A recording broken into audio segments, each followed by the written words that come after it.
Hello, അസ്സലാമു അലൈക്കും. എൻ്റെ പുതിയ വീഡിയോയിലേക്ക് എല്ലാവർക്കും സ്വാഗതം.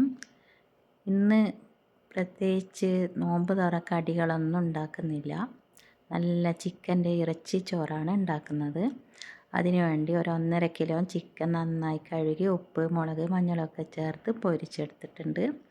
പിന്നെ ഒരു 2 വലിയ ഉള്ളി, ഒരു 20 പച്ചമുളക്, ഒരു വലിയ കഷ്ണം ഇഞ്ചി, ഒരു 2-3 ഇല്ലി വെളുത്തുള്ളി ചതച്ചത് എല്ലാം കൂടി ഒരുമിച്ച് ചതച്ച്, തക്കാളി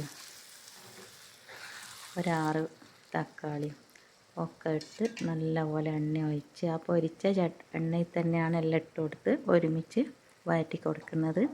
അതിന് ശേഷം അതിലേക്ക് 1 ടേബിൾ സ്പൂൺ മുളക് പൊടി, ഒരു നുള്ള് മഞ്ഞൾ പൊടി, പാകത്തിന് ഉപ്പ്, 2 ടേബിൾ സ്പൂൺ മല്ലിപ്പൊടി ഒക്കെ ഇട്ട് നല്ല ചിക്കൻ മസാല ഇവിടെ ആക്കി വെച്ചിട്ടുണ്ട്. പിന്നെ ചിക്കൻ നല്ലപോലെ ഫ്രൈ ആക്കിയിട്ടാണ് പൊരിച്ചെടുത്തത്. എന്നിട്ട് മസാലയിലൊക്കെ ഇട്ട് മല്ലിയില, ഒരു ചെറുനാരങ്ങ. പിന്നെ വീഡിയോ വ്യക്തമായിട്ടൊന്നും എടുക്കാൻ പറ്റുന്നില്ല, ഒന്നും എടുത്തു തരാൻ ആരുമില്ല, ഒരു കയ്യിൽ പിടിച്ചാണ് എടുക്കുന്നത്. അതിൻ്റെതായ കുറവൊക്കെ ഉണ്ട്. അതുകൊണ്ട് എല്ലാവരും ഒന്ന് ക്ഷമിച്ച് സപ്പോർട്ട് ചെയ്യണേ. അങ്ങനെ നമ്മളെ നല്ല അടിപൊളി മസാല കേട്ടോ. ഇനി ചോറിന് വേണ്ടി ചെമ്പ് വെക്കുന്നുണ്ട്. അതിലേക്ക് ഓയിലും കുറച്ച് 6 kg ഇട്ട് കൊടുത്ത്, ഒരു വലിയ ഉള്ളി നൈസായി അരിഞ്ഞിട്ടത് ഇതിലേക്കിട്ട് പൊരിച്ചെടുക്കാം.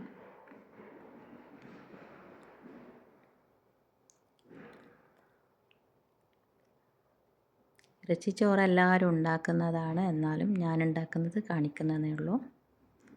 ഇങ്ങനെ ഉണ്ടാക്കാത്ത ആരെങ്കിലും ഉണ്ടെങ്കിൽ ഉണ്ടാക്കിക്കോളി, നല്ല അടിപൊളി ടേസ്റ്റാണ്. ഇനി ഉള്ളി നന്നായിട്ട് പൊരിഞ്ഞതിന് ശേഷം അതിങ്ങ് കോരിയെടുക്കാം.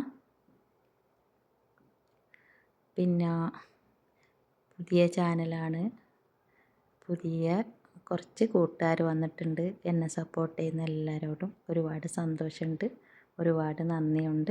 തുടർന്ന് നിങ്ങളെ സപ്പോർട്ട് പ്രതീക്ഷിക്കുന്നു.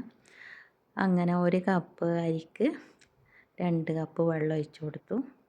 പിന്നെ 1/4 ടേബിൾ സ്പൂൺ മഞ്ഞൾ പൊടി ഇട്ട് കൊടുത്ത്, പിന്നെ പട്ട, ഗ്രാമ്പു, ഏലക്കായ്, ഒരു ഉണക്ക നാരങ്ങ, ഒരു പച്ച നാരങ്ങ ഒക്കെ അതിലേക്ക് വെള്ളത്തിലേക്ക് ചേർത്ത് കൊടുത്തു.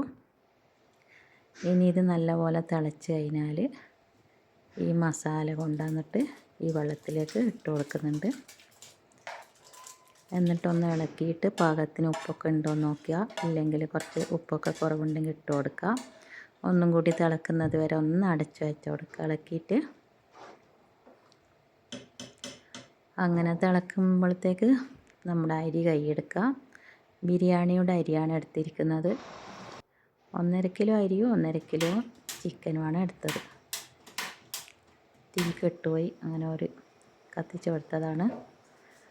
അങ്ങനെ ആ വെള്ളമൊക്കെ തിളച്ചിട്ടുണ്ടെങ്കിൽ നമ്മുടെ അരി ഇതിലേക്ക് കഴുകി ഊറ്റി അരി ഇട്ട് കൊടുക്കുന്നുണ്ട്. പിന്നെ വീഡിയോ ശബ്ദം കുറവാന്നൊക്കെ പറയുന്നുണ്ട്. ഞാൻ വലുതായിട്ട് തന്നെ പറയുന്നതിന് ഇപ്പോൾ ഫോണിൻ്റെ എന്തെങ്കിലും കുഴപ്പമായിരിക്കും എന്നാണ് തോന്നുന്നു. അങ്ങനെ അരിയിട്ടതിന് ശേഷം ഒന്ന് ഇളക്കി കൊടുത്ത് ഉപ്പൊക്കെ പാകത്തിനുണ്ടോ എന്ന് നോക്കി ഇനി ഒന്ന് അടച്ച് വെച്ച് കൊടുക്കാം. തിളക്കുന്നത് വരെ തീ കൂട്ടി വെച്ച് കൊടുക്കാം. തിളച്ച് കഴിഞ്ഞാൽ തീ വളരെ കുറച്ച് കൊടുക്കാം. എന്നിട്ടൊന്ന് ഇളക്കി കൊടുക്കാം.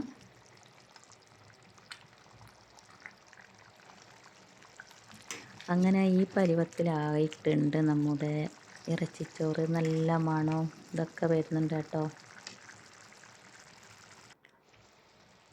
അങ്ങനെ അടച്ചു വെച്ച് കൊടുത്ത് ഒരു 2 മിനിറ്റ് ചെറിയ തീയിൽ വെച്ചിട്ട് വീണ്ടും തുറന്ന് നോക്കി. നല്ല ചോറായിട്ടുണ്ട്. അങ്ങനെ ചോറായതിന് ശേഷം നമ്മുടെ പൊരിച്ച് വെച്ച ഉള്ളി അതിൻ്റെ മുകളിൽ ഇട്ട് കൊടുത്തു. കുറച്ച് മല്ലിയിലയും കൂടി ഇട്ട് കൊടുക്കേണ്ടതായിരുന്നു, എൻ്റെ അടുത്ത് ഇല്ല. അങ്ങനെ ചോറൊക്കെ ഇവിടെ റെഡി ആയിട്ടുണ്ട്. വീഡിയോ ഇഷ്ടമെങ്കിൽ എല്ലാവരും ഒന്ന് ലൈക്ക് ചെയ്യണം, സബ്സ്ക്രൈബ് ചെയ്യണം, സപ്പോർട്ട് ചെയ്യണം. സപ്പോർട്ട് ചെയ്യുന്ന എല്ലാവരോടും ഒരുപാട് സന്തോഷവും നന്ദിയുണ്ട്. വിളമ്പി കാണിക്കാൻ കഴിയില്ല, നോമ്പ് തുറക്കാനായിട്ടില്ല.